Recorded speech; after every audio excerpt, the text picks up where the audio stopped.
Okay, students, so we are now going to start with the third chapter, classification of element and periodicity in properties. बहुत ही अच्छा नाम और उससे उम्दा काम इस चैप्टर का रहने वाला है और कहने को थ्योरेटिकल चैप्टर है एंड कहते भी हैं कि जल्दी जल्दी याद कर लो, खत्म करो, बट इतना भी आसान चैप्टर बहुत आसान है बट वेरी इंटरेस्टिंग और बहुत ही इंटरेस्ट के साथ हमें इस चैप्टर को पढ़ना भी है। सबसे पहले एनसीईआरटी से शुरू करते हैं। तो यहाँ पर एक बहुत ही ब्लैक पेन से डॉट को आपको दे रखा है, the periodic table is arguably the most important, पता नहीं क्या क्या इतना लंबा लाइन दे रखी है।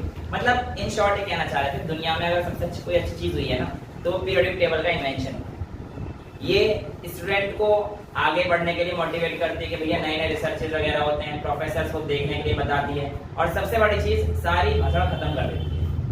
जितनी भी कैओस हो रही थी कि इसके बेस पे अरेंज करो, ऐसे अरेंज करो, वो सारी भसड़ खत्म कर देती है और they are arrange like a family. जैसे कि एक ग्रुप में है तो एक ग्रुप की क्लासिफिकेशन एक में ही रखी है। तो ये जो पूरी एक लाइन आपको दे रखी है, जनरली सीवॉर्ज साइंटिस्ट थे जिनके ऊपर सीवॉर्जियम, हमारे पास जो 106 एलिमेंट है तो उसका भी नाम जो है सीवॉर्जियम है। 106 और 104 चेक करना, 106 ही है, उनके बेस पे हम लोगों ने ये रखा हुआ है। वेल, सबसे पहली बात आती है why do we need to classify the elements. यहाँ पर हम लोग अगर बात करते हैं कि एलिमेंट को क्लासिफाई क्यों करें, बेटा एक्चुअल में ऐसा था, क्लासिफिकेशन की जरूरत इसलिए पड़ती है क्योंकि हमारे पास चीजें बहुत ज्यादा फैल जाती हैं तो हम लोग सबकी प्रॉपर्टी को अलग अलग याद नहीं रख सकते और जब सबकी प्रॉपर्टी को अलग अलग याद नहीं रख पाएंगे तो हमें क्लासिफिकेशन की जरूरत पड़ेगी ही पड़ेगी, राइट। अब इसी क्लासिफिकेशन को किस तरीके से क्या करना है ये इस पूरे चैप्टर में बताया गया है और इस चैप्टर की जो शुरुआत करेंगे हम लोग वो करेंगे क्लासिफिकेशन सबसे पहले किसने शुरू करी उसके हिसाब से और कैसे कैसे एडवांसमेंट होती गई और आज हम लोग कहां पर हैं यहां तक पहुंचने की कोशिश करेंगे। सबसे पहले जो हमारे पास साइंटिस्ट आए क्लासिफिकेशन के लिए वो आप लोग पढ़ चुके हैं, डॉबरिनियर साहब। कौन साइंटिस्ट आए थे? डॉबरिनियर साहब। डॉबरिनियर साहब ने लॉ ऑफ ट्रायड्स दिए थे। लॉ ऑफ ट्रायड्स में उन्होंने कुछ नई बात नहीं कही थी, उन्होंने कही थी अगर आप कोई 3 एलिमेंट अरेंज कर देते हो in the order of increasing atomic mass, क्या बोला उन्होंने, अगर आप किसी भी 3 एलिमेंट को अरेंज कर देते हैं in the order of increasing atomic mass तो उस समय पर जो बीच वाले एलिमेंट का मास आएगा वो रफली इक्वल होगा कुछ इस तरीके से, यानी कि मीन होगा या एवरेज होगा। तो ये आपके पास किसने बोला? डॉबरिनियर साहब ने बोला। डॉबरिनियर लॉ ऑफ ट्रायड्स आप लोगों के सामने इस तरीके से आ गया था, लेकिन डॉबरिनियर साहब के जो ट्रायड्स थे ना कुछ ही जगह पर काम चले थे। जैसे कि अगर मैं इनका बात करता हूं तो आप ऐसे समझिए, अगर मैं कहता हूं Li, Na और K, राइट, तो इसका मास 6 था, इसका मास 40 था, इसका मास कितना आएगा 40 प्लस 6/2 यानी कि 23, जो कि अप्रोक्सीमेटली क्या लगभग इसी के बराबर, ठीक है। इसके अलावा एक और ट्रायड बन जाता है क्लोरीन ब्रोमीन आयोडीन, ठीक है, इसका 35.5, इसका 111 127 पॉइंट समथिंग, तो इसको अगर मिलाओगे तो आपके पास 162 पॉइंट समथिंग बनेगा, इसका 81 आता है और एक्सपेरिमेंटली अगर फाउंड किया गया तो 80। तो ऐसे ही हमारे पास ट्रायड्स चल रहे थे, लेकिन ये जो लॉ ऑफ ट्रायड थे हर जगह पर वैलिड नहीं होते, हर जगह पर वैलिड नहीं होते, कुछ ही ट्रायड्स बताए। यानी कि अब क्लासिफाई जब हम लोग कर रहे थे ना उसका एक रीजन ये भी था कि जो हमारे पास एलिमेंट्स थे समय के साथ साथ बहुत तेजी से मिल रहे थे। जब ये scientist 1829 earlier of the 19th century में काम कर रहे थे तब वहां पर हमारे पास स्टार्टिंग में सिर्फ और सिर्फ 31 एलिमेंट के बारे में जानकारी, 31 का मतलब नहीं पता है, अंग्रेज बैठे हुए हैं सारे, अलग ही चलता है इनका। 31 बता दो इन्हें, 44 बोलता तो समझ में भी आता, कितना होता है 44?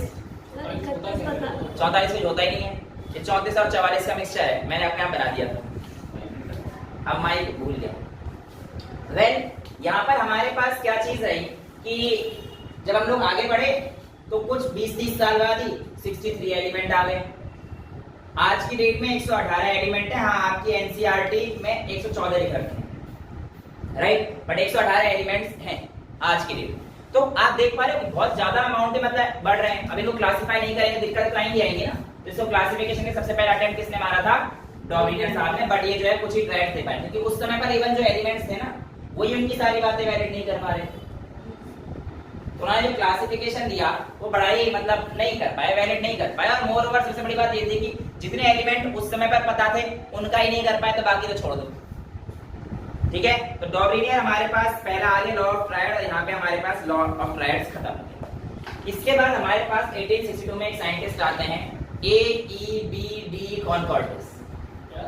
हाँ, ABCD सभी था इनमें, देख, AEBD कॉनकॉर्डिस। फ्रेंच साइंटिस्ट थे, ऐसा जियोलॉजिस्ट बोलते हैं, ये वाज अ फ्रेंच जियोलॉजिस्ट, पर पता नहीं क्यों साइंस में घुसे थे। तो AEBD देखो, ABCDE सब ऐसे। सो पहले ये उनका नाम था, और इन्होंने एक मॉडल दिया, टेल्यूरिक्स हेलिक्स मॉडल। क्या मॉडल दिया इन्होंने? Telluric helix. Well, to be very honest, इस मॉडल को बहुत ज्यादा कॉम्प्लिकेट होने की वजह से कैंसिल कर दिया। मतलब इन्होंने ऐसा समझिए कि एक सिलेंडर लिया, उस पे एक टेल्यूरिक्स बनाया, और उसके बाद कहा कि जो एक लाइन पे एलिमेंट आएंगे वो सब सेम प्रॉपर्टी दिखाएंगे। कुछ समझ में आया? नहीं आया? एक्चुअली थी यही। एक्चुअल में ये लिखता भी ऐसा ये कहेंगे किताबों में कि this model was very complicated and hence it was rejected. Well, मुझे पता है कि तुम्हें नहीं समझ आया, तो कॉम्प्लिकेटेड है ना, पर मॉडल क्या था मैं बता देता हूं, right. Well, starting with the model, इन्होंने भी सबसे पहले देखो, डॉबरिनियर साहब ने एक चीज तो बता के चले गए कि हमारे पास जो अरेंजमेंट हमें करना है किसके बेस पे करना है, in the order of increasing atomic weight, है ना। मतलब एटॉमिक मास से कुछ ना कुछ इनका रिलेशन है, ये बात हमें पता पड़ा। तो टेल्यूरिक्स हेलिक्स के लिए एक बेटा इन्होंने हेलिकल मॉडल बनाया, और उन्होंने ऐसा कहा कि मान के चलिए आपके पास ये एक पेपर है, ये एक पेपर है, और उन्होंने कहा कि इस पेपर का सिलेंडर बना दो। ये क्या बना दो? इस पेपर का सिलेंडर बना दो, और इस सिलेंडर पर आप ऐसे लाइन खींच दो कि वो एक दूसरे के पैरेलल हो सके और इक्विडिस्टेंट हो, मतलब सब बराबर। तो ऐसी उन्होंने 16 लाइन खींची थी। अब भाई साहब, जब कॉनकॉर्डिस साहब आ रहे थे स्टेज पर, तो वही था पहले डॉबरिनियर साहब के लोगों ने ताली बजाई, सर बहुत बढ़िया बहुत बढ़िया। जब रिजेक्ट हो गया उनका मॉडल, कह रहा है पता नहीं क्या पढ़ा के चला गया। फिर जब अब क्या हमारे पास टेल्यूरिक्स हेलिक्स आए, टेल्यूरिक्स हेलिक्स आए, तो भैया ऐसे तो तुम लोग आम जनता, और मैं टेल्यूरिक्स हेलिक्स आ रहा हूँ, तो वैसा लोगों ने ताली बजाई, अरे टेल्यूरिक्स साहब आ रहे हैं, टेल्यूरिक्स साहब। तो टेल्यूरिक्स साहब एक जो है सिलेंडर अपना मॉडल लेके आ रहे थे हाथ में। तो मॉडल है आज भी, तो AEBD, हाँ, मतलब वही अपना मॉडल लेके आ रहे थे, ये साहब ये मॉडल लेके आ रहे थे। मैं हूं ना AEBD कॉनकॉर्डिस, मैं आता रहूंगी तुम्हारे सामने, गालियां दोगे भी तुम मुझे बैठे बैठे। तो बेटा उन्होंने कहा हेलो भाई साहब, ध्यान किस पे गया? मेरे पे थोड़ी गया, इस पे गया लोगों का। ये पता नहीं क्या बवाल लेके आ गए हैं, और इसमें इन्होंने ऐसे ऐसे लाइन खींची हुई थी अलग अलग तरीके से, बड़ा ही कॉम्प्लिकेटेड सर। उन्होंने कहा देखो बेटा, लोगों ने ताली बजानी शुरू कर दी, कुछ तो बोलेगा, बजाओ तुम, शाबाश। तो बेटा उन्होंने कहा कि यहाँ पे ऐसे लाइन खींची है, तो उन्होंने कहा लाइन खींचो, तो उन्होंने एक लाइन ऐसे खींच दी, फिर एक लाइन ऐसे खींची, मतलब ऐसे खींची हुई थी बहुत सारी। उन्होंने कहा जो जो एलिमेंट यहाँ पर आ रहे हैं ये सब सेम प्रॉपर्टी दिखाएंगे।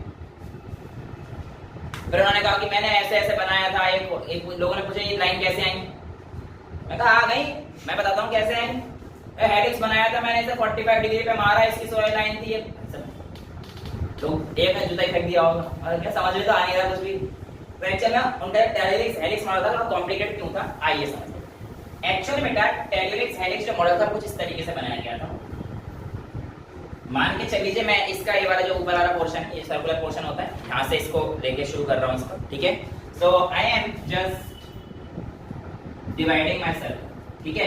अभी एक्चुअली में क्या करना पड़ता है, इसको हम लोग प्रोटेक्टर से लेते हैं, और प्रोटेक्टर से हमारे पास इसके 8 पार्ट, एक तो मतलब एक पार्ट इधर लगेगा, एक पॉइंट इधर लगेगा, एक पॉइंट इधर लगेगा इधर। तो ये तुम्हें पता है कि मैं इस सर्कल को जो है 8 पार्ट में डिवाइड कर सकता हूँ, right. It is completely for knowledge, competition से सब कोई लेना देना नहीं, ना इवन बोर्ड, बट पता होना चाहिए कि साइंस स्टूडेंट। सो उन्होंने कहा कि तो ये हो गया।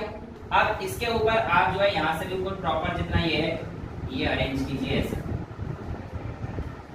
और उसके बाद नेक्स्ट से मेरे पास ये नंबर 1 2 3 4 5 6 7 8 हमारे पास ये स्पोक्स आ गए, तो आपको क्या करना है, यहाँ पर भी 8 इक्वल डिस्टेंस पे 1 2 3 4 5 6 7 8 ऐसे 8 इक्वल डिस्टेंस पे आपने खींच देने। और ये लाइन कैसी लाइन है, सीधी लाइन। बेटा ये एक लाइन, ये दूसरी लाइन, ये तीसरी लाइन, ये चौथी लाइन, ये पांचवी लाइन, ये छठी लाइन, ये सातवीं लाइन और ये आठवीं लाइन। तो ये हमारे पास आगे टेलीरिक्स मतलब आई बन रहा है। ठीक है, अब क्या करना है आपको, ये फर्स्ट इसका जो नंबर है ये तुम्हारे पास क्या है 1 2 3 4 5 6, अच्छा 1 अलग था, 1 ये 1 2 3 4 5 6 7 8 8 लाइन। इसका जो फर्स्ट पॉइंट है इसको फर्स्ट लाइन से मिलाइए तो आपके पास कुछ ये आएगा, ये वाला आगे पॉइंट। सेकेंड लाइन जो है आपके पास इसको किससे मिलाइए, सेकेंड पॉइंट से, तो ये वाला पॉइंट आएगा। थर्ड लाइन जो है इसको किससे मिलाइए, थर्ड पॉइंट से मिलाइए। फोर्थ लाइन को किससे मिलाइए बेटा, तो ये फोर्थ पॉइंट को मिला दिया तुमने। ठीक है, फिर फिफ्थ पॉइंट को किससे मिलाओगे बेटा, फिफ्थ लाइन से, ये मिल गया। सिक्स्थ लाइन को किससे मिलाओगे, ये वाला पॉइंट इससे मिल गया। सेवंथ वाला कहाँ है हमारे पास, ये रहा, तो ये कैसे मिलेगा, इससे मिलेगा। और एट वाला कहाँ मिलेगा, कुछ यहाँ पे मिलेगा। ठीक है, ये मिल गया हमें 8 पॉइंट। उसके बाद इन्होंने कहा ये डॉट्स है ना, इन्हें मिलाओ, ये ऐसे ऐसे यहाँ पे भी होना चाहिए, ऐसे ऐसे ऐसे ऐसे, भैया तुम्हें डॉट डॉट डॉट दिखा। अब ऐसे उन्होंने कहा ऐसे ही आया, फिर 45 डिग्री पे करने पर ऐसी एक वेव इधर आई थी।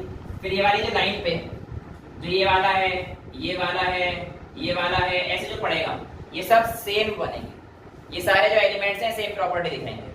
भाई आधे को समझ में आया, आधे को समझ नहीं आया, मैंने कहा मॉडल की ऐसी की तैसी रिजेक्ट करा, भाई छोड़ दिया, मतलब ज्यादा कामयाब नहीं हुआ। तो ये टेलीरिक्स बताना था आपको किस तरीके से जो है इन्होंने अटेम्प्ट मारा था और अटेम्प्ट क्यों इनका फेल हुआ, ये आपके सामने मैंने बता दिया। राइट, सो बहुत ज्यादा कॉम्प्लिकेटेड नेचर इन्होंने की वजह से, पर क्लासिफिकेशन हमने भी कहा था कि जो एलिमेंट्स है in the order of increasing atomic weight, उन्होंने एक सिलेंडर बनाया और सिलेंडर पे आपके सामने किस तरीके से टेलीरिक्स रखा, ये मैंने आपको बताने की कोशिश करी। इसके आगे आए हमारे पास न्यूलैंड साहब। कौन से आए, न्यूलैंड साहब, भाई साहब लॉ ऑफ ऑक्टेव जो आप पढ़ते हुए आ रहे हैं, अलग ही अंदाज में थे। जैसे हमारे यहाँ पे गाना गाते हैं, सारे गामा पाधा नी, बस खत्म। नी के बाद सा आ जाता है, यानी कि आपके पास जो टोन है वो सिर्फ कितनी आती है, 7 आती है, 7 आती है, ऐसा नहीं। अब हमारे पास ये था सा रे गा मा पा धा नी, बट वो अंग्रेज थे थोड़े से, तो उन्होंने जो टोन ली थी वो उनकी वेस्टर्न कॉर्ड्स थे। तो जो वेस्टर्न कॉर्ड थे वो थे डो रे मी फा सो ला टी, तो ये तुम्हारे पास कॉर्ड थे। अब उन्होंने क्या करा कि जितने भी तुम्हारे पास नॉन एलिमेंट थे उस समय उनको अरेंज करा in the order of increasing atomic mass. जब उन्होंने इंक्रीजिंग ऑर्डर ऑफ एटॉमिक मास करा तो हाइड्रोजन भी लिया था, बट यहाँ पे हाइड्रोजन लिखा नहीं है ना, क्योंकि आपके एनसीईआरटी में अगर हम लोग देखेंगे तो यहाँ पर अगर आप देखेंगे बेटा तो न्यूलैंड वाली जो टेबल है वो देख लो यहाँ पे नीचे। ठीक है, इस टेबल से मैं आपको समझा रहा हूँ। तो यहाँ पर देखिए जो हमारे पास ये डोरेमी फासोलाती पे जो आया था, यहाँ पर आपके पास क्या आ रहा है, LI, फिर BE, BCNOF। इसके नीचे अगर आप देखोगे तो Na, MgAl, Si, PSCl, ये सारी चीजें हमारे पास आ रखी है, और फिर हमारे पास ये K, फिर C। राइट, अगर मैं इसके आगे का एलिमेंट रखता हूं तो बेटा इन्होंने क्रोमियम रखा था, फिर मैंगनीज रखा था, फिर टाइटेनियम रखा था, CrMnTi, इस तरीके से उन्होंने अरेंज करे थे इसके आगे के जो एलिमेंट।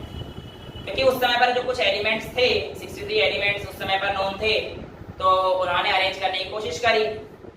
तो उन्होंने क्या करा और लास्ट में आया, ठीक है, अगर मैं इसके आगे रख देता हूं तो क्रोमियम, मैंगनीज, टाइटेनियम और आयरन, इस तरीके से उन्होंने और आगे के एलिमेंट रखे।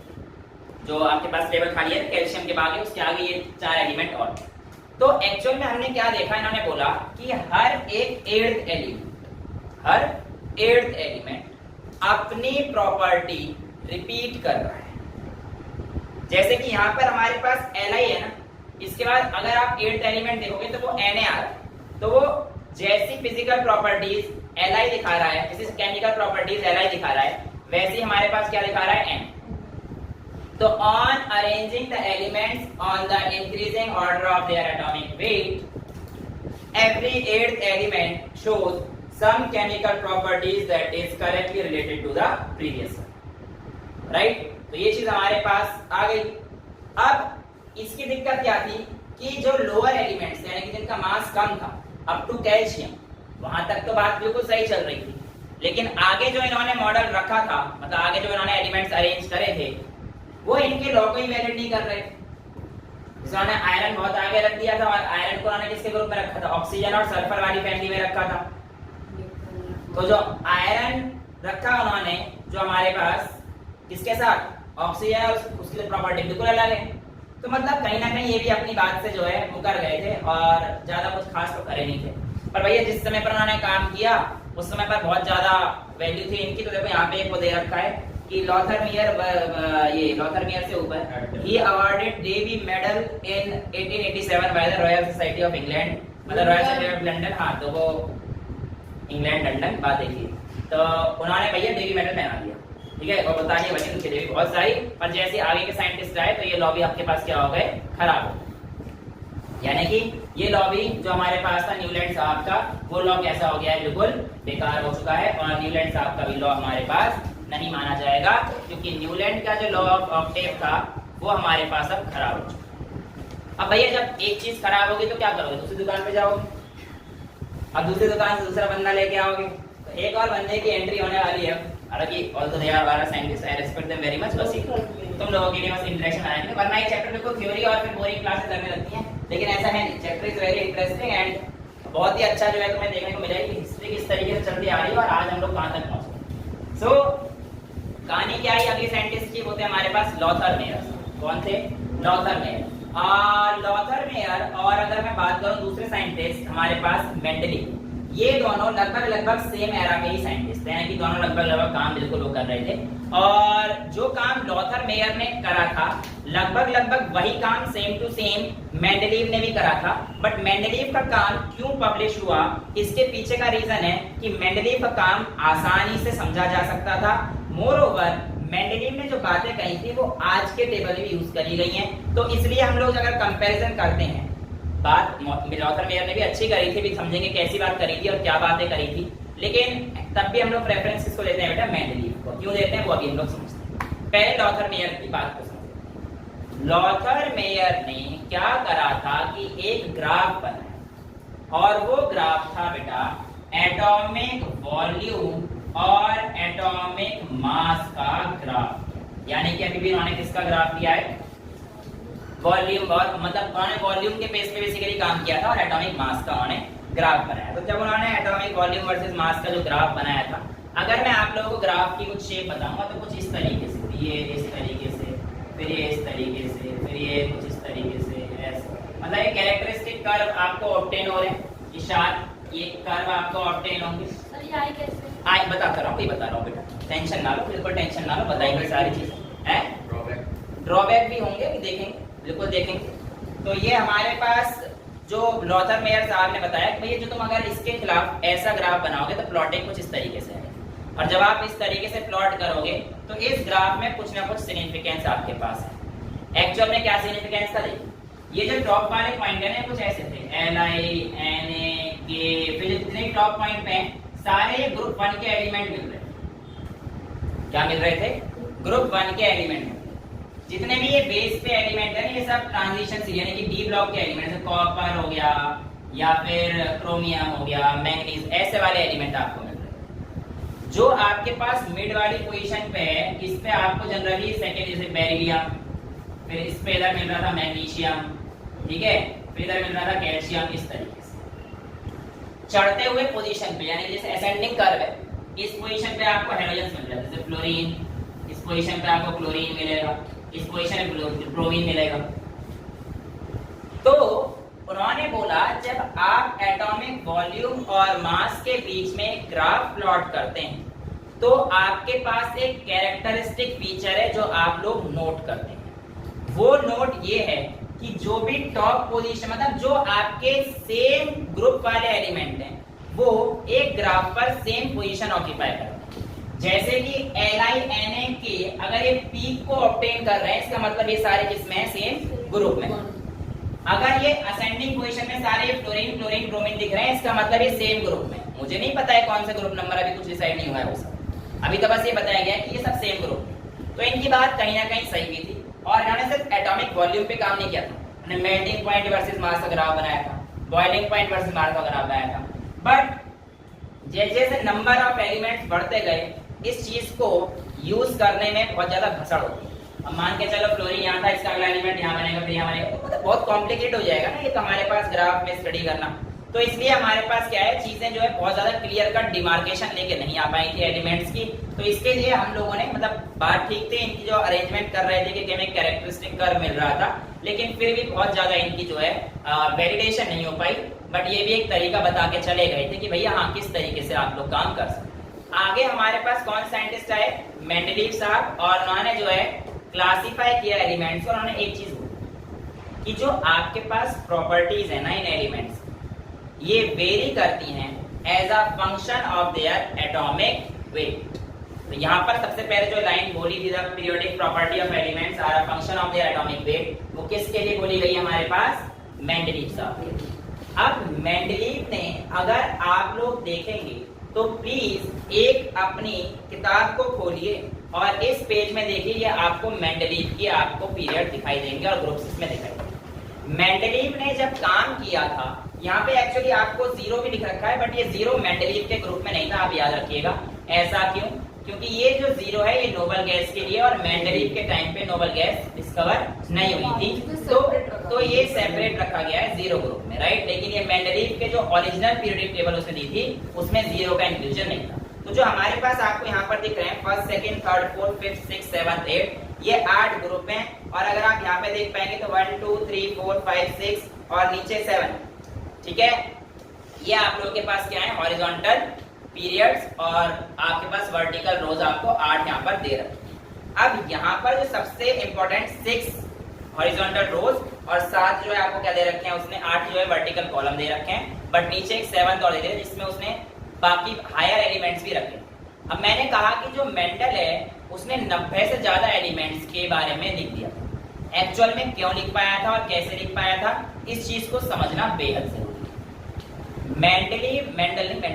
मेंडल तो हाँ है, इवोल्यूशन है ना, जेनेटिक्स में, तो छोड़ देते हैं। मेंडलीव देखिए बेटा, यहाँ पर होता कुछ ऐसा है कि मेंडलीव जब अपनी पीरियोडिक टेबल बना रहे थे तो एम्पेरिकल फॉर्मूला पर बेसिकली वो ध्यान दे रहे थे, यानी कि जनरली वो देख रहे थे कि कौन सा एलिमेंट ऑक्सीजन के साथ कैसे रिएक्ट कर रहा है या हाइड्रोजन के साथ रिएक्ट करके क्या बना रहा है। तो बेसिकली क्योंकि दोनों चीजें बहुत आराम से सिस्टम में अवेलेबल है, आपके सराउंडिंग में ऑक्सीजन तो है ही, तो हर एलिमेंट का वो ऑक्सीजन के साथ रिएक्ट करा देते, उसको देख लेते भैया ये कौन सा ऑक्साइड बना रहा है, कैसा बना रहा है। जैसे कि मान के चलो उन्होंने ग्रुप 2 का ऑक्साइड लिया, तो उन्होंने देखा कि यार Mg वाले जितने कंपाउंड है MgO बना रहा है, ठीक है, ये BeO बना रहा है, ये CaO बना रहा है। तो मैंने कहा इनके सबके ऑक्साइड के नेचर सेम है, तो मैं इनको एक ग्रुप में रखूं, है ना। जैसे कि अगर हम लोग पहले वाले ग्रुप की बात करेंगे तो Na2O बना रहा था, ठीक है, K2O बना रहा था, ठीक है। तो इस तरीके से मैंने कहा कि जब ये ऐसे ऑक्साइड बना रहे हैं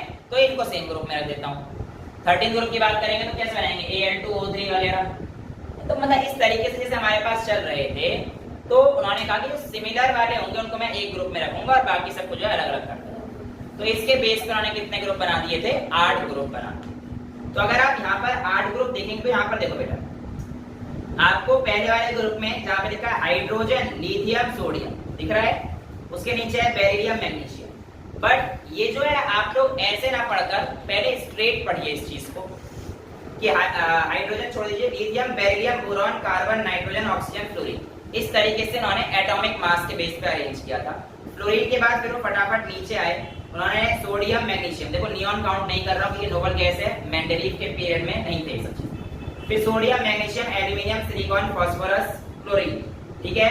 और उसके बाद अगर आप और नीचे आओगे तो यहाँ पर आपको दिख जाएंगे इस तरीके से आपके पास increasing order of atomic mass के बेसिस पर ये सारी कहानी अरेंज होती हुई चल रही थी। बट दिक्कत कहाँ पे आई, दिक्कत आई अगर आप यहाँ पर देखेंगे तो आप एक पॉइंट नोट कीजिए, आयोडीन और टेल्यूरियम, जो आपके पास हमारे पास 3rd पीरियड है उसमें जो ग्रीन वाला कॉलम है सबसे लास्ट में 7th, उसमें आयोडीन का और टेल्यूरियम की बात नोट कीजिए। आयोडीन का मास 126.9 दे रखा है और टेल्यूरियम का मास 127.6। और अगर हमारे पास ये जो टेल्यूरियम का मास है ये 127.6 है, इसको आगे जाना चाहिए था 126.9 से, लेकिन इन्होंने क्या कर रखा है, आयोडीन यहाँ पर डाल रखा है, टेल्यूरियम यहाँ पे डाल रखा है। तो भैया ये तो दिक्कत हो जाएगा ना, क्योंकि आप एक जगह कह रहे हो कि मैं लगा रहा हूँ इनको इनके इंक्रीजिंग ऑर्डर ऑफ एटॉमिक मास पे, और आप यहाँ पर अपने ही लॉ को वायलेट कर रहे हो। ऐसा तो नहीं चलेगा। ई ना चौल को ये नहीं चलेगा भैया। या तो देखो क्लियर कट बात बताओ। खैर उन्होंने कहा कि लोगों को क्या पता पड़ रहा है, एक दूसरे का मास का तो अंतर है, जनता है बनता है उनका बुद्धू बनाकर, जनता है तो बनता है ना। तो भैया वही वाली चीजें थी, उन्होंने करके देखा, छोटे छोटे काम करने की कोशिश करी, बट ऐसा नहीं हुआ। लेकिन जब आगे जब साइंटिस्ट आए उन्होंने पकड़ ली उनकी बात, उन्होंने कहा बुद्धू बना गया, पर कुछ काम अच्छे से बता रहे। जैसे कि उन्होंने जिस समय पर ये काम कर रहे थे तो कुछ ऐसे एलिमेंट थे जो आपने पढ़े होंगे क्लास 11th में, जो कि आप लोगों को नहीं मिले थे। तो जैसे यहाँ पे देखिए, हाँ एल्यूमिनियम और सिलिकॉन जो हमारे पास एलिमेंट थे उनके नीचे गैप छोड़ दिया और उन्होंने बोल्डली प्रेडिक्ट किया था। बोल दिया था, हाँ बिल्कुल ऐसे बोला था कि भाई साहब आज मैं हूँ, कल रहूं या ना रहूं मेरा पता नहीं, लेकिन जब जब भविष्य में ये एलिमेंट डिस्कवर होंगे तब तक इतिहास मुझे याद करेगा।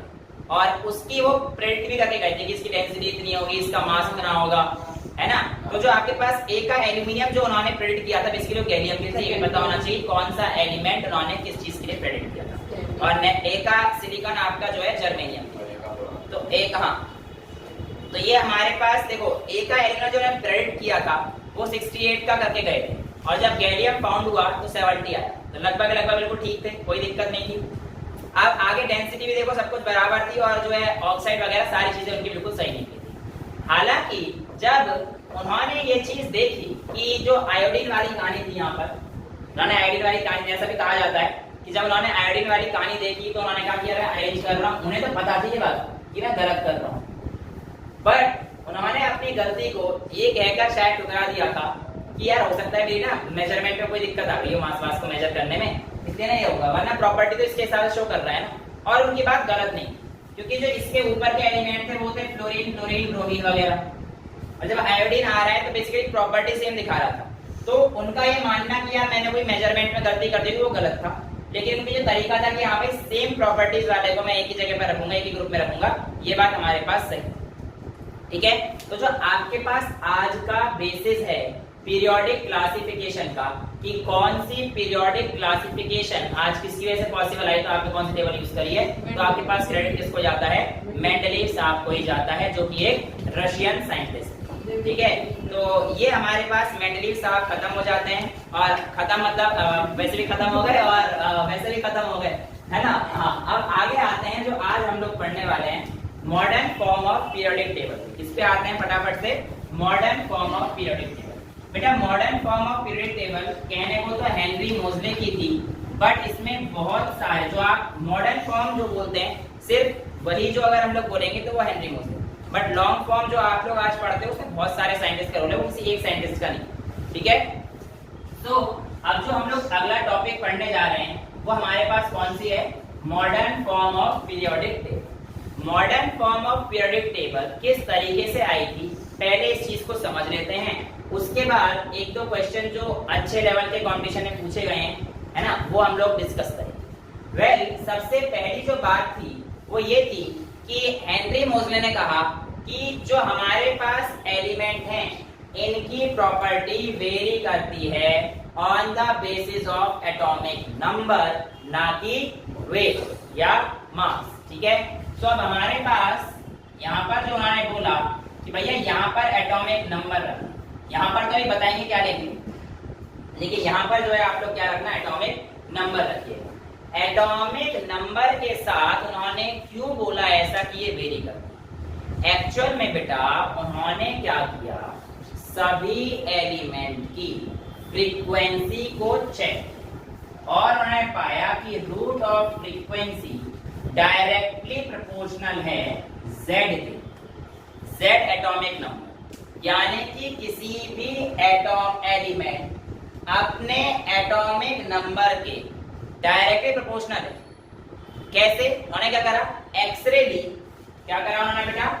एक्सरे ली और जैसे मान के चलो पहले एटम पे मारा, पहले एलिमेंट मारा हाइड्रोजन पे, तो उसका एक वैल्यू आई होगी डेल्टा न्यू, मतलब हमारे पास न्यू क्या है? एनर्जी फ्रीक्वेंसी है ना, तो इसका हमारे पास कोई वैल्यू आई। फिर उन्होंने दूसरा एलिमेंट लिया, फिर उसका ग्राफ बनाया अंडर रूट ऑफ न्यू का, फिर तीसरा एलिमेंट लिया, तो उन्होंने पाया कि हमारे पास ये बिल्कुल स्ट्रेट लाइन ऑब्टेन है, ये बिल्कुल स्ट्रेट लाइन ऑब्टेन। तो यहाँ पर आप देखेंगे a characteristic Henry Moseley observed regularities in the characteristic X-ray spectra of element.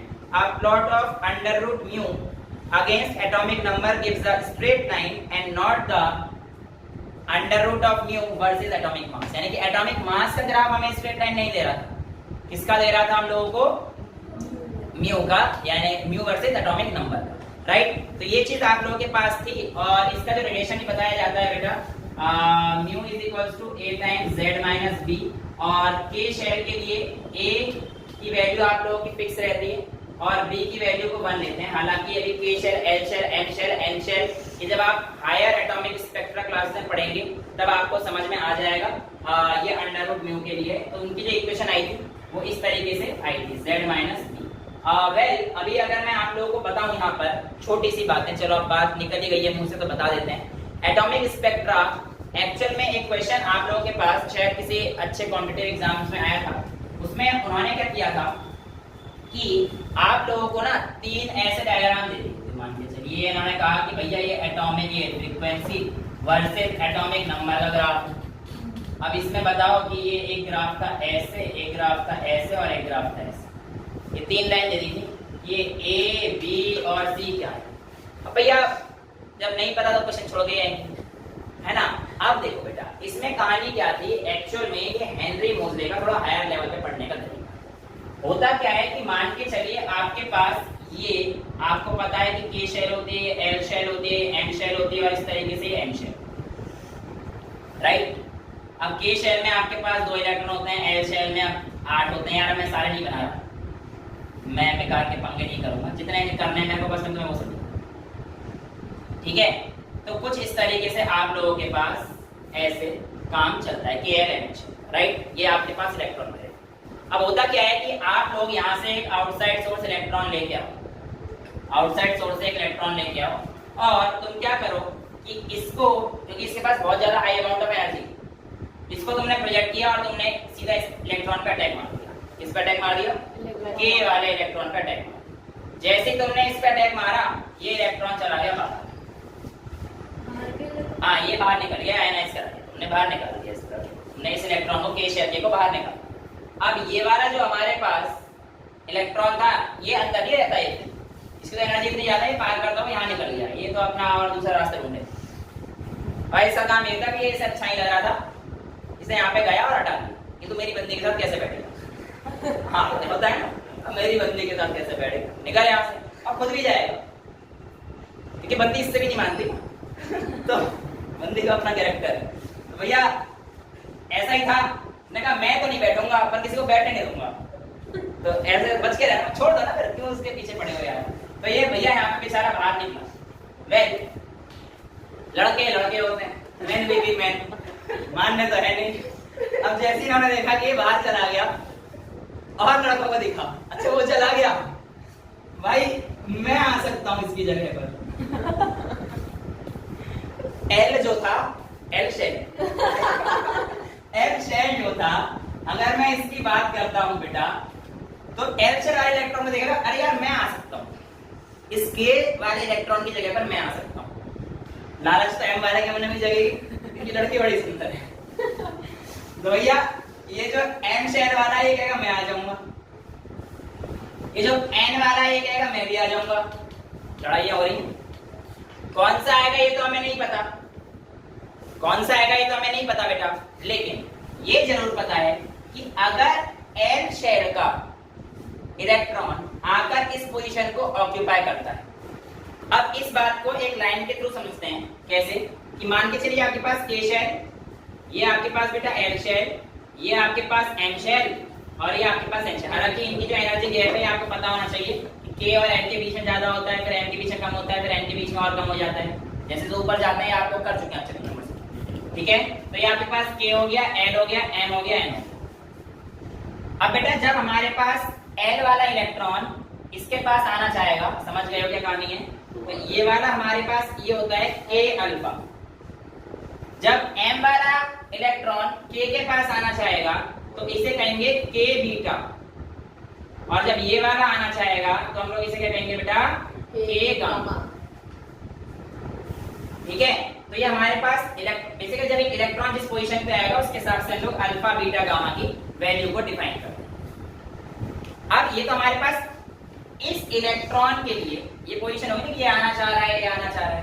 अब सिमिलर करो, ऐसी बात हुई कि इस वाले बंदे को ये पसंद नहीं आया कि इसकी अब की बार बंदी चेंज हो गई, इसकी बंदी अब की बार जो है एल शेल में बैठी हुई, ठीक है, एल शेल में बैठी हुई, यहाँ बैठी हुई, और भाई ने देखा ऐसा कैसे, मेरी बंदी किसी और का बदला खा रही है, तो भैया यहाँ गया ये इलेक्ट्रॉन, इसको मारा, ये कौन शेल हो गया, एम हो गया, चलो एल वाले को भगा देते हैं पहले, फिर एम को ही भगा देते हैं। ये इसके पास, इसने कहा भाई आज तक मेरी नहीं हुई, तेरी क्या होगी तो भैया इसको बाहर निकाल दिया, और ये फिर दोबारा से, इसका कोई मतलब नहीं, इसे पता है मेरी हो ही नहीं सकती, इसे पता है शी हेट्स मी, पर मेरी नहीं है तो मैं किसी की होने नहीं दूंगा, ये वाली कान इसका चल रहा है, ठीक है। तो भैया ये यहाँ पे चला गया, ये तो तुम बाहर से लेके आ रहे हो, अपनी एनर्जी दे रहे हो, हाँ ये तो बाहर वाली साइड, ठीक है।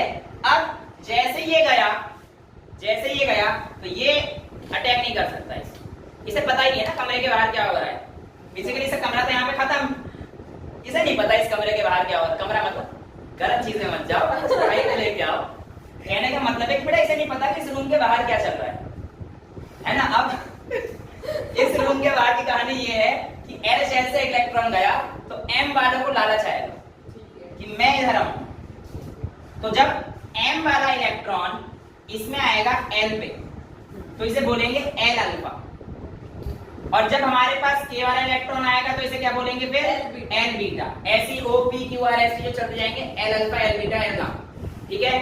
तो अब अगर मैं ऐसे ही अब एम वाले के साथ होगा तो एन वाला जब इस पे आएगा तो इसे क्या बोलूंगा, एम अल्फा, फिर इससे ऊपर जाएगा तो कहां चलती जाएगी, तो ये हमारे पास क्या था बेटा, ये हमारे पास के अल्फा का था, ये एल अल्फा का ग्राफ था, और ये एम अल्फा का ग्राफ, राइट। ऐसा भी हो सकता है कि एक ही पोजीशन के लिए, जैसे कि इलेक्ट्रॉन आया दो जगह से निकाल दिया, दो इलेक्ट्रॉन निकल गए इनिशियल से, तो उसके लिए जो ग्राफ बनेगा ये वाला सेम वो इस तरीके से बन जाएगा कि ये तो ये हमारे पास के अल्फा वर्सेस के बीटा का ग्राफ बनेगा।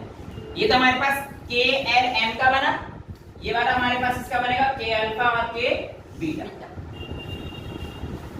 ठीक है, समझ में आया। तो ये थोड़ा सा हायर लेवल की बात है, तो बस ये है कि अगर कंपटीशन में क्वेश्चन आ जाए तो आपको समझ में आया तो वेरी गुड, वरना एनसीईआरटी में इतना नहीं दे रखा है, बस आपको इतना याद रखना था कि उन्होंने जो काम किया था वो इस पे किया था, और इसकी ग्राफ कैसा आया था, स्ट्रेट लाइन आया था, और वो स्ट्रेट लाइन बिल्कुल वेरिएट कर रही थी, बट वो भी फिर हमारे पास इसी पे प्लॉट की जाती है बेटा।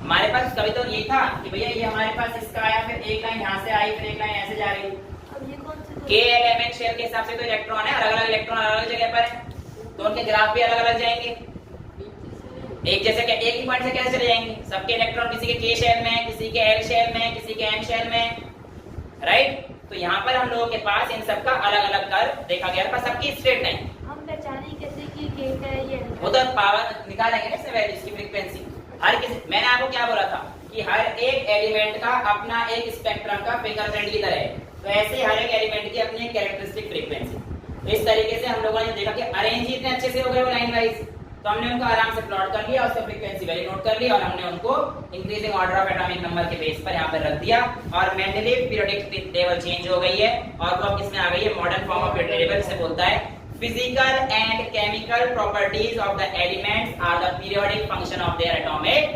numbers। तो यहाँ पर आप लोगों के पास ये कहानी आ जाती है, और इसके बाद आता है हमारे पास पीरियोडिक लॉ। पीरियोडिक लॉ जो उस समय का था, देखो एक चीज आती है पीरियोडिसिटी, आपकी अगर एनसीईआरटी यहाँ पढ़ोगे तो आप पढ़ोगे पीरियोडिसिटी, तो पीरियोडिसिटी क्या होती है, एक्चुअल में किसी भी चीज का repetition in the physical properties हो या केमिकल प्रॉपर्टीज, जब आप किसी चीज को रिपीटिशन फॉर्म में पढ़ोगे वो किस में आएगा बेटा, आपकी पीरियोडिसिटी में। तो पीरियोडिसिटी मतलब आप लोग जब किसी पीरियोडिक टेबल को पढ़ रहे हो तो एक से नीचे जो रिपीटिशन हो रहा है ना उसको हम लोग बोलेंगे पीरियोडिसिटी आ रही है। जब भी कोई चीज पीरियोडिसिटी में आ जाती है तो आपको क्लासिफिकेशन करना आसान हो जाता है क्योंकि उस पीरियड के सारी चीजें सिमिलर केमिकल प्रॉपर्टीज दिखाएंगी। ठीक है, ये कहानी आप लोगों के पास पीरियोडिसिटी में बताई जा रही है। अब जो आप लोगों के पास आज की modern form of periodic table है, उसमें देखा गया कि एक्चुअल में जो सारी कहानी थी ना, वो एटॉमिक मास पे भी नहीं थी, एटॉमिक नंबर पे भी नहीं थी। To be very honest, atomic number पे भी नहीं थी। हाँ, एटॉमिक नंबर इसलिए सही हो गया क्योंकि जो हमारे पास कर्मकांड बनता है वैलेंस इलेक्ट्रॉन, वो बिल्कुल सही लागू होता है एटॉमिक नंबर पे। बेसिकली जो आज की हमारे पास पीरियोडिक टेबल है, अगर मैं उसे सबसे अच्छे तरीके से बताऊं तो वैलेंस इलेक्ट्रॉन की कहानी सबसे बढ़िया है। क्या रहती है? वैलेंस इलेक्ट्रॉन की कहानी सबसे बढ़िया रहती है। और मॉडर्न पीरियोडिक टेबल में जो आपके पास जैसे ग्रुप 1 का एलिमेंट आपको दिख रहा है, तो इसका मतलब उसके जो आउटर मोस्ट शेल में सब जगह पर एक ही इलेक्ट्रॉन होगा। ये हमें कब समझ में आएगा? जब हम लोग आगे तीसरी क्लास पढ़ेंगे इसकी, तब आराम से समझ में आ जाएगा। तो अगर कोई दूसरे ग्रुप में एलिमेंट है तो उसके आउटर मोस्ट शेल में 2 ही होंगे, कोई तीसरे ग्रुप में होगा तो उसके में 3 होंगे, एंड सो ऑन।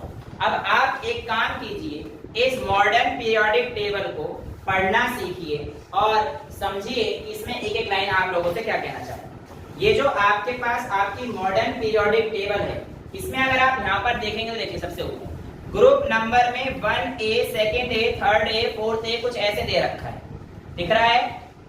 एक्चुअल में ये हमारे पास 7th A के बाद 8th दे रखे हैं, देखिए ध्यान से। 8th में 3 आ रहे हैं, FeCONI वाले, फिर आ जाते हैं 1st B, 2nd B, 3rd B, 4th B, 5th B, 6th B। तो बड़ा कॉम्प्लिकेटेड है।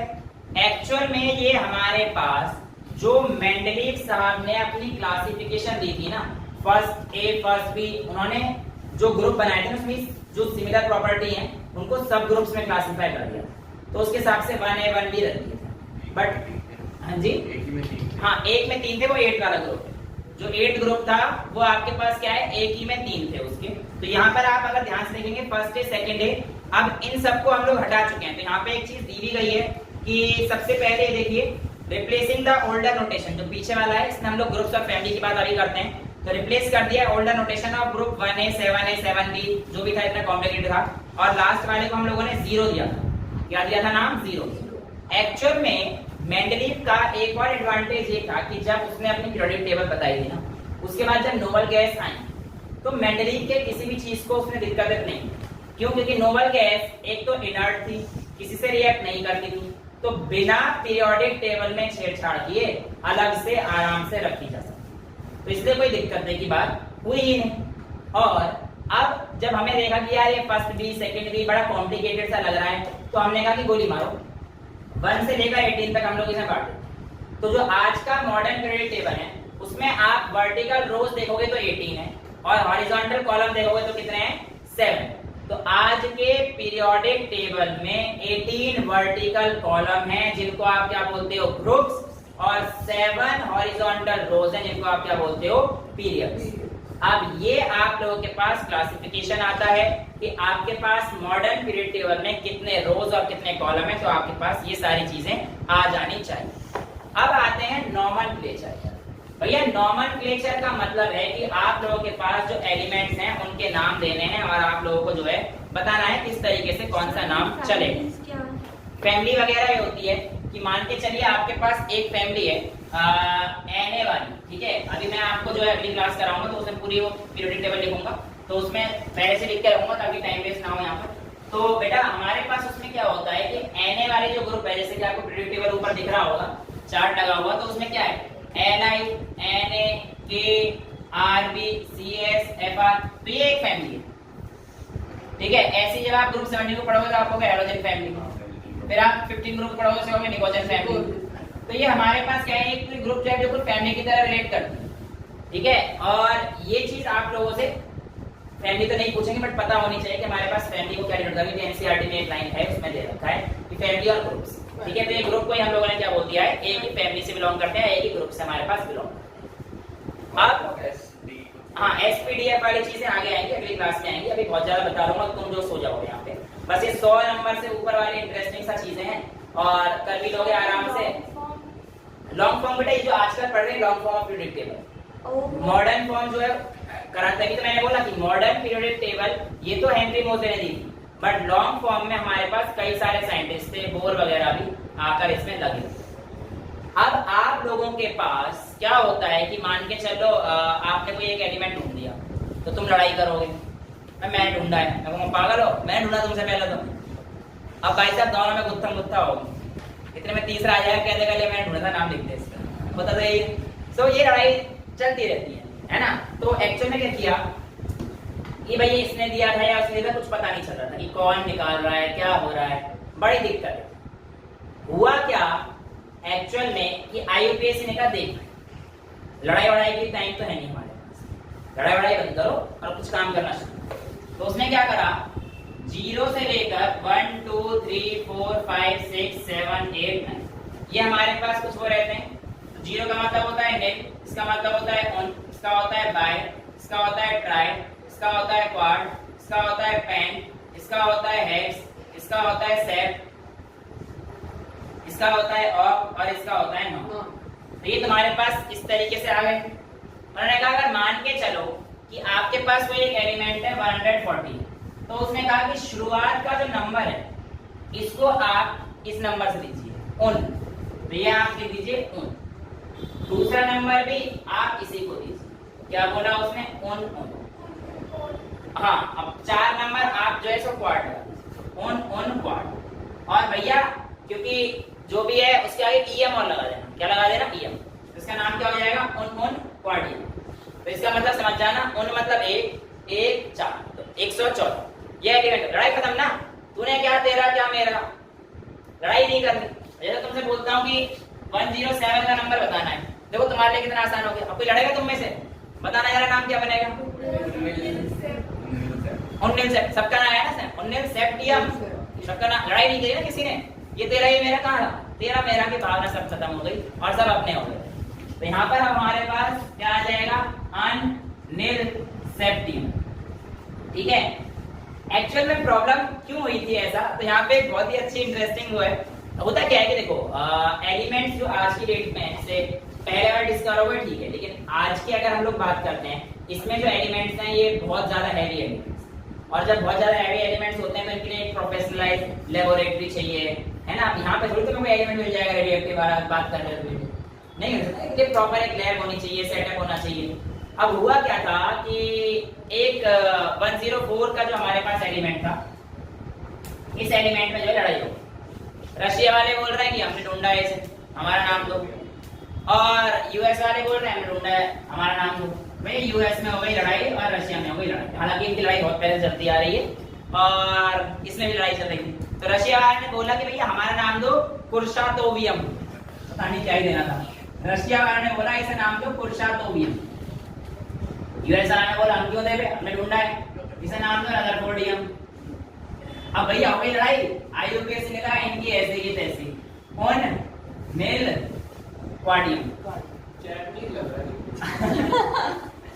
तो कुल मिला के क्या हुआ, इसका नाम तो ये हो गया। अब फिर इसने बोला IUPAC ने, ये बात तो भाई तय है ना कि इन दोनों में से किसी ने दिया होगा। अब जिसने इतनी मेहनत करी है उसका नाम तो आना चाहिए भैया, उसका नाम तो आना चाहिए। तो उन्होंने कहा जब हम लोगों को जब तक पता नहीं है और कोई पूरा प्रूफ नहीं मिलेगा तब तक ये नाम काम करेगा, उन बाय ट्राई वाले। लेकिन जब हमारे पास पूरा प्रूफ मिल जाएगा और फिर वोटिंग होगी सब जगह की देशों में, और जब जो जीतेगा उसके बेस पर उसको नाम दे दिया जाएगा। और जब ऐसा हुआ तो पाया गया कि यूएस जीत गया और 104 वाले एलिमेंट का नाम क्या पड़ गया, रदरफोर्डियम। और इस तरीके से आप लोगों के पास नाम किस तरीके से रखते हैं, नामकरण मैंने आपको सिखा दिया है, Z above the 100 groups of family के बारे में बता दिया है। ठीक है, सो प्रॉब्लम नंबर 3.1 आप लोगों से यही कहती है 120 का बताओ, तो भैया ये तो आप नॉर्मल कर लोगे, ऑन बाय लीडियम, है ना। तो ये तो बच्चों वाली चीजें हो गई, तो यहाँ पर आप लोग कर लेंगे। तो ये आपके पास आज का टॉपिक यहीं तक रखते हैं। आई होप आप लोगों को जो हिस्ट्री थी, टेरिक्स हेलिक्स से लेकर कॉम्प्लिकेट मॉडल से लेकर सारी चीजें हम लोगों ने खत्म कर दी है। अगला टॉपिक बहुत ही अच्छा है, इलेक्ट्रॉनिक कॉन्फ़िगरेशन, जो हम लोग सीख चुके हैं, पर SPDF वगैरह हम लोग सारी चीज सीखेंगे और पीरियोडिक टेबल एक पहले से बना के चलेंगे, जिसमें हम लोग जो है आराम से समझ पाएंगे। और 2 or 3 more lectures and we will be winding up the chapter. That's all for today. Thank you so much.